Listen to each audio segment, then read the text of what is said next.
आप देख रहे हैं देश खबर 24 और वक्त है खबरों का। मध्य प्रदेश का रीवा जिला देश की सेवा के लिए वीर सपूतों के योगदान और बलिदान से जाना जाता है।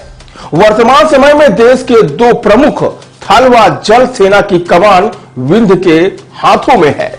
पहले जल सेना की कमान सतमा निवासी एडमिरल दिनेश त्रिपाठी को मिली और अब देश की सेना का सर्वोच्च पद रीवा के सपूत भारतीय सेना में लेफ्टिनेंट जनरल उपेंद्र द्विवेदी को मिला, जिससे रीवा सहित विंध्य और पूरा मध्य प्रदेश गौरवान्वित है। बता दें कि लेफ्टिनेंट जनरल उपेंद्र द्विवेदी भारतीय सेना के नए प्रमुख होंगे, जो 30 जून को पदभार ग्रहण करेंगे। इधर सेना के लेफ्टिनेंट जनरल उपेंद्र द्विवेदी को सेना प्रमुख बनाने की घोषणा के बाद से ही रीवा में हर्ष का माहौल है। बता दें कि सेना प्रमुख उपेंद्र द्विवेदी के बड़े भाई doctor PC Dwivedi Rewa medical college के डीन रह चुके हैं। पीसी द्विवेदी ने आज मीडिया से चर्चा करते हुए बताया कि उपेंद्र परिवार में सबसे छोटे हैं। वह 3 भाइयों में छोटे थे, जो मूलतः रीवा के गढ़ स्थित मुल्ला गांव के रहने वाले हैं। छोटे भाई के सेना प्रमुख बनने पर बड़े भाई डॉक्टर पीसी द्विवेदी ने कहा कि निश्चित रूप से यह हमारे परिवार और रीवा के लिए गौरव के पल है। उन्होंने कहा कि हम मूलतः रीवा के गढ़ स्थित मुल्ला गांव के रहने वाले हैं। उनके छोटे भाई उपेंद्र द्विवेदी की प्रारंभिक शिक्षा दीक्षा 5वीं तक अंबिकापुर में हुई, फिर सैनिक स्कूल रीवा में उन्होंने पढ़ाई की। बताया गया कि उनके पिता की इच्छा थी कि छोटा बेटा मिलिट्री ऑफिसर बने, इसलिए उन्हें रीवा के सैनिक स्कूल में दाखिला दिलाया गया और बड़े भाई के संरक्षण में उन्होंने पढ़ाई की और बाद में एनडीए की खुद से परीक्षा देकर अच्छे अंक प्राप्त कर 1984 में सेना में प्रवेश किया और तब से लगातार उन्नति करते हुए आज सेना के सर्वोच्च स्थान पर पहुंचे हैं।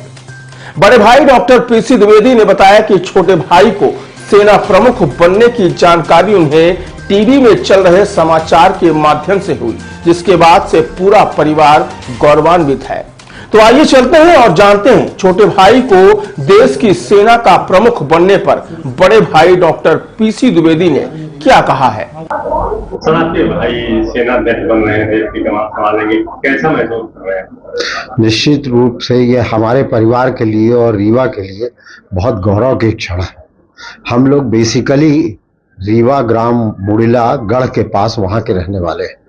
मेरे छोटे भाई की प्रारंभिक शिक्षा दीक्षा 5वीं तक अंबिकापुर में हुई, फिर सैनिक स्कूल रीवा में पढ़ा। मैं सबसे बड़ा भाई हूँ। मैं यहाँ अधिष्ठाता के पद पर था और 2019 में रिटायर हुआ। मेरा छोटा भाई चीफ इंजीनियर भोपाल में था। ये सबसे छोटा भाई है, मुझसे 10 वर्ष छोटा था। मेरे पिताजी की इच्छा थी कि ये मिलिट्री ऑफिसर बने।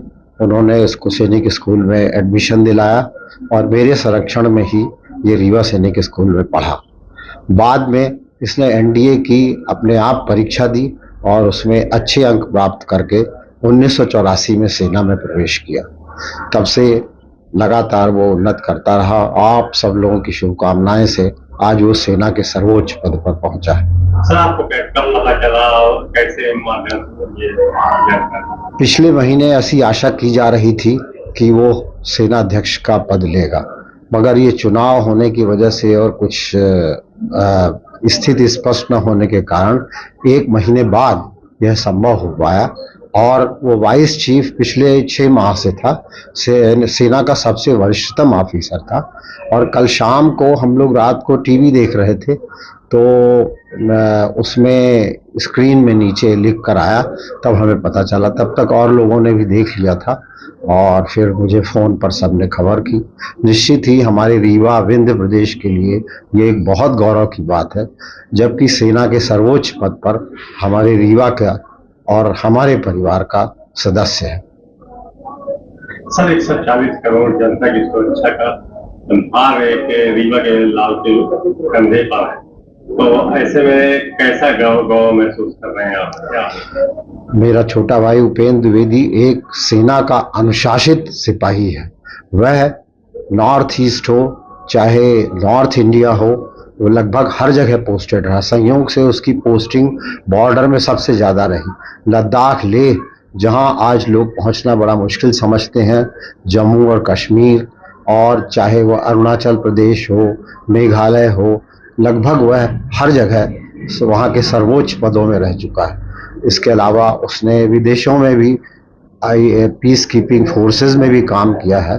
उसे सर्वोच्च नेतृत्व का काफ़ी अनुभव है और मुझे विश्वास है कि सेना में वो नए आयाम स्थापित करेगा। वो सेना में जाने की प्रेरणा कहाँ से मिली थी, कैसे? वो सिर्फ पिताजी ही हमारे थे जो कि इसके मूल उनकी सोच थी कि मेरा एक बच्चा डॉक्टर बने, एक इंजीनियर बने और एक मिलिट्री ऑफिसर बने। तो जैसे भी हो, ये पिताजी की इच्छा थी जिसके कारण ऐसा संभव हो पाया। निश्चित रूप से मेरे माता पिताजी ये उसकी सफलता के लिए सबसे ज़्यादा जिम्मेदार है।